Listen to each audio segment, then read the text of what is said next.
Yeah, I do appreciate that was a bit too short, and that's my fault for talking too much. We're going to have our last video. Hopefully, actually, let me just go back and check just to be on the safe side that I've got the right thing tagged. Yeah, share sound is tagged.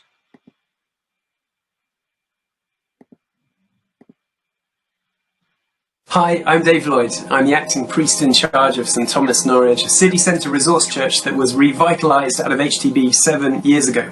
In those 7 years, we have grown and have planted or partnered with 7 other churches in and around the city. In spring 2019, my wife and I had the beautiful opportunity to take a sabbatical, to reflect, to stop, and to go on a bit of an ecclesiological quest to ask questions. Are we pursuing the priorities of Jesus? Is what we're doing sustainable, emotionally or economically?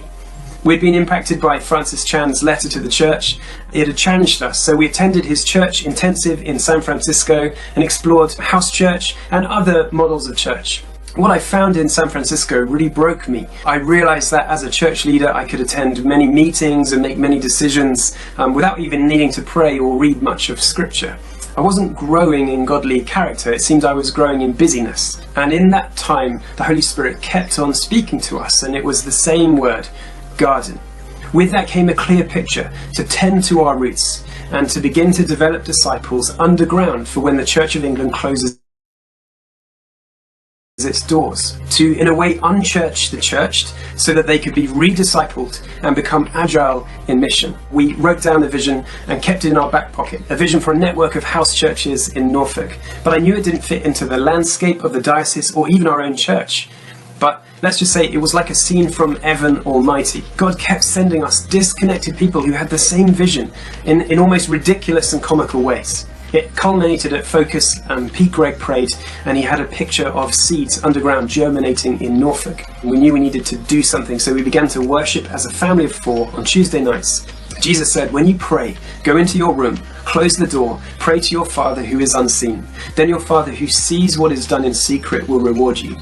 What happens in the heart and the home, renewal, will impact the community.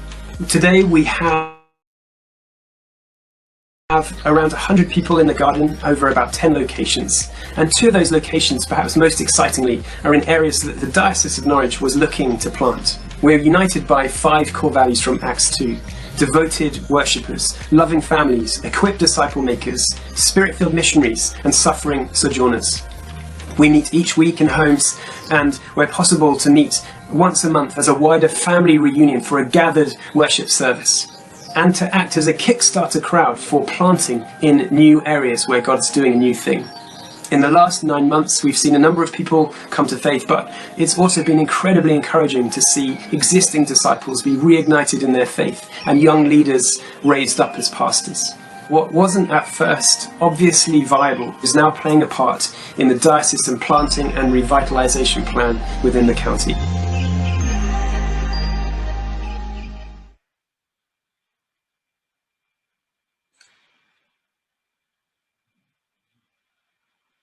I think it's it's encouraging. You know, we can get caught up in models, and we can fight our corners for our different models. And I know I've been guilty of that as much as anybody else, of fighting for my tribe. But I have to say, I think that's really, for someone who's from part of the tribe, if you like, as the small is beautiful and contextual and community-based, to hear a story of a resource church thinking about what it is to grow disciples and to grow them locally, and to see that is encouraging. And I think that's, that is part of the sense of the mixed ecology, is how we find common values and common vision, but understand that actually it's going to look different in different places, because it's not about models, it's about nurturing the soil and understanding the climate, and then tending what can grow. I love this image, by the way. I just, of trees growing out through a church building. I think I just kind of like that, the sense that actually what we might grow might break through our walls. and understanding that our tools, whether they be buildings or models or structures, cannot hold what God plans to do. They just can't hold it. So maintaining and making sure that we have the right tools and not the wrong tools. The right, you know, if you're into any DIY or building, you know that having the right tool makes the job so much better. Having the wrong tool can make it very, very hard. So making sure we have our right tools. And here, I guess, for me, we're thinking about, as we think about what it is to grow, and grow is a big word. It doesn't just mean numbers. It means depth. It means in discipleship. It means in intimacy and relationship. It means in our impact on the culture around us and the communities around us. And it means in our love for God, our love for each other, and our love for the place God has called us. Here are 4 tools. The willingness to listen, nurturing our ability to listen, sharpening our listening skills. And for me, that is threefold. It's about listening to context. So reading what is going on around us. It is about listening to each other, understanding who we are, what we bring, what skills, what gifts, what challenges, what our struggles are, and about doing that soul friendship as communities where we really support each other. And we set from the start that love that we have for one another as based on Christ's love. And it is about listening to God. And if we're going to think about mission, then we need to think about our spiritual practices, about how we listen to God. And that is crucial. It's understanding what God is saying and how do we understand this Missio Dei thing. Second thing is about willingness to let go. And sometimes we've got to let go of good things, and sometimes we've got to let go of bad things. But letting go of our insecurities and the things that hold us back, our fears, and sometimes letting go of the things that we love just because they're ours and we enjoy them, but they're not right. And then thirdly, it's about learning. We never stop learning. We never stop growing. We never stop learning about ourselves. We never stop learning about our communities, and we never stop learning about Jesus.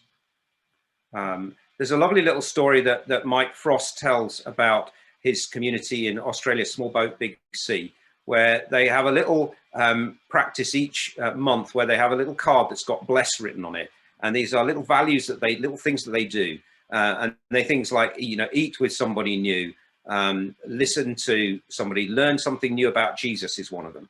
And he tells this story that they were at a bar talking through this, and next to them was a chap at the bar who wasn't part of it, and he overheard this, and he sort of reached over and said, "What's that?" And they explained, and he said, "Oh, I wouldn't mind doing that. It sounds interesting." And they said, "Well, it's a Christian thing, and it says learn something new about Jesus." And he said, "Well, yeah, all right, I don't believe in Jesus, but it doesn't stop me learning something about him. So yeah, I'm up for that." And then a few months down the line, they were meeting at one of their little gatherings, discussing, you know, and talking about their stories and what they'd been doing. And that chap was there. And since he joined, there was the new people had joined the group, and they were discussing some moral or ethical dilemma. And this chap they'd met at the bar said, "Well, what would a Christian think about that?" And then one of the new people turned to him and said, what do you mean, what would a Christian think about that? You're a Christian, what do you think about that? And the guy stopped, paused, and went, "Shit, I'm a Christian." And it had snuck up on him. You know, learning something new about Jesus isn't just about for those who believe. Discipleship starts sometimes before we believe. So sharing our learning about Jesus with others and sharing that process and being humble to know that we don't know it all. We don't know everything there is about God. We don't know everything there is about our community. And we certainly don't know everything that it is to be, or what it is to be a disciple. And then fourthly, and this underpins all of it, and it goes back to the statements that Jesus made, loving. Really building on what it is to love each other as a community so that we support each other, what it is to love God, and what it is to love the people that we're called to serve.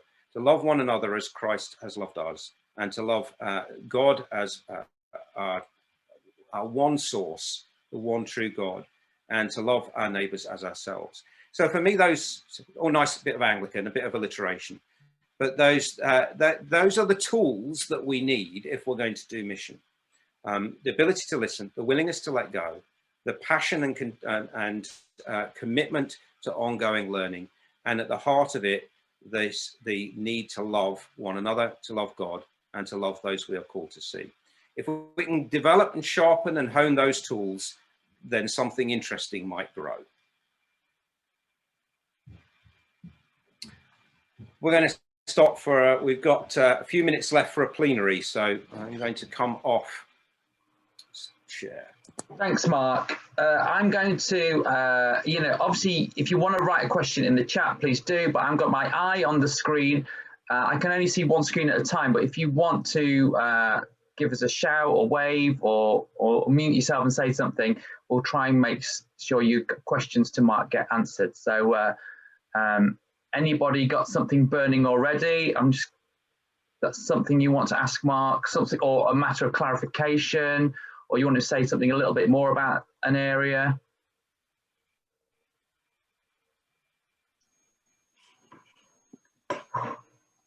Oh, Mark, they've all got it now. That's it. That's it. We're all sorted. It's a wonderful thing in the chat. Yeah.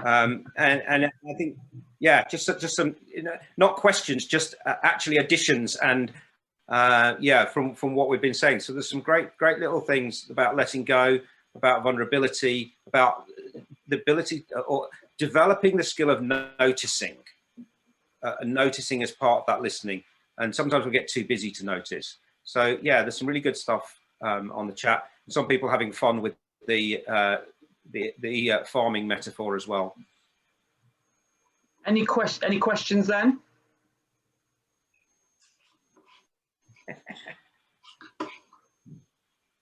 Was that a hands up from the shed church? Yeah. Can you hear me? Yeah, we can hear you.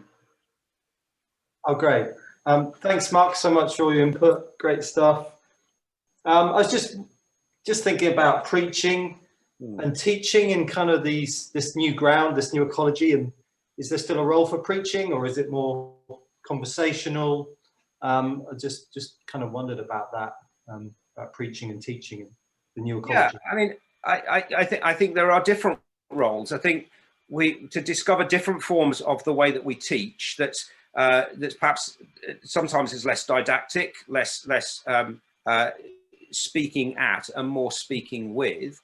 I think there is something around around how we discover together. But yes, I think I don't think we, the values of what preaching and teaching is part of it. Yes, it's not the only gift. We can talk about Ephesians 4 and the gifts, but yes, there is a place for speaking. For me, I found that actually has become less about the gathered, where we do more reflective and contemplative stuff, and more about the marketplace, the street corner. And I don't mean standing on a soapbox. I mean sitting at a pub table and having a conversation about who is Jesus, or what does the Bible say about this. And so I guess my sense would be that we need the theology, and we need to understand, and we need that spirituality, but perhaps the context in which we share it and the way that we share it is different. And if we look at, for example, education, we don't have the same didactic. People are not used to sitting in a room being talked at for an hour or half an hour by somebody at the front. So I think we can hold on to the practice, or to the value and the principle, but perhaps we need to be thinking a bit about the practice and the context for the way that we do preaching and teaching. Thanks, Mark. Thank you. Thanks. I think for preaching as well, I think we've all realised on Zoom, we've all had to upskill and learn how to communicate in a different method. So I think that's because we've made to, because we've been online. But when we think about our culture and our communities, before people had to turn up on a Sunday and the preacher was the expert because they had the access to the books and the resources. But now everyone's got access to everything. So how do we kind of change our method without losing sense of the message? Anyway, that's my little 2 pennies. Helen had a question. Go on, Helen. Hi. The Archbishop of Canterbury told us in a recent meeting to be experimental and creative. Just wanted to share that. Way good. Yeah. Certainly, as a preacher, I would back that. I mean, I can't online, be it streamed or Zoom, people aren't really looking, certainly not the people that we're trying to attract, that don't go to normal church, whatever that is. They're not looking for a 5 hymn sandwich or a fixed liturgy or it's a different way of doing things. And Zoom, I mean, I've only done one Zoom service, but with the interaction before and after, the people are there and they can pick you up on things, or well, why did you say that, or I don't agree with, you've got more of that interaction. I think I like, and it's a really simplistic, and we know this, I like to picture Jesus teaching, and I like to picture the fact that Jesus was a noticer, and when he taught, and of course we know the parables, but not just the parables, but he taught by showing people what was going on around them. Look at the sower, look at this, look at the birds, and there's that sense of the connection with the visceral and the real and around them, and God in the heart of that. He didn't take them into a space and said, sit down, now I'm going to talk to you for 20 minutes. He talked to them, told them stories in the place that they were, about the place that they were, because God was in the place that they were. And that for me is where, there is something about this sort of just the telling of the stories of the world that we live in, and the place and the role that God plays within it, is, I find, really exciting. Yeah. Any other questions there? I mean, I really love that kind of the soil metaphor. We've obviously, there's been lots of kind of thought about that, and yeah, which has been really interesting to kind of take that a bit further. Is that a question for you, Leslie? Did you want to ask something? I don't actually want to ask anything. I think one reason why there aren't many questions is it's all been explained very clearly, and also we've had time to talk in our groups. But I'd just like to thank you for so much food for thought this morning. Thank you. Thank you, Leslie. That's very lovely of you to say. I really, there's one little, I think a comment, I don't know if it's a question from Peter on the chat, which I think is a really interesting one. If you adopt the farming metaphor, are you going to do industrial farming with high yields at high cost, or sustainable green and low yield? I think that's a really good, challenging question about, and there's something about sympathy and empathy within that question about, and I like when you talk to sort of particularly organic farmers, and they talk about being in sympathy with the land, and there's something about that which I think is a challenging. Sustainable and low yield is my thing, but then there is a place for other ways of engaging and other ways of farming. Is that a message from Mike and Pam? Want to ask a question? Is that Mike? A question. Christ talks about living water, doesn't he? Water constantly changes shape and form. Do you think that our future church will need to be more fluid than fixed? I think there's I'm guilty of this. I think there's a tendency to think, well, okay, after lockdown, what kind of church do people want? And I sort of mentally design a church that I think people should have. But I think there's a danger there that by doing that, that tends to be more exclusionary than it does inclusive, if you understand where I'm going. Yes, thank you, Mike. That's helpful. I used to say when I was a youth worker and teaching youth workers that relevance is a false god. What we need to look for, or what we need to strive for, is resonance. So we need to resonate with where we are rather than seek to try to be relevant. Because if we try to be relevant, we'll miss the mark, and actually we'll look stupid and, in today's language, cringy.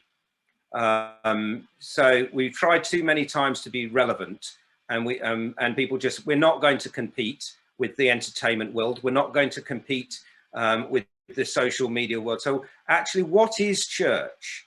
And church is, you know, again, you know this as much, we know this. Church is people, and it's about a network of relationships. And so, yes, fluidity and resonance is far more important than models and relevance. In fact, I'd say it's not just about importance; it's about integrity and authenticity.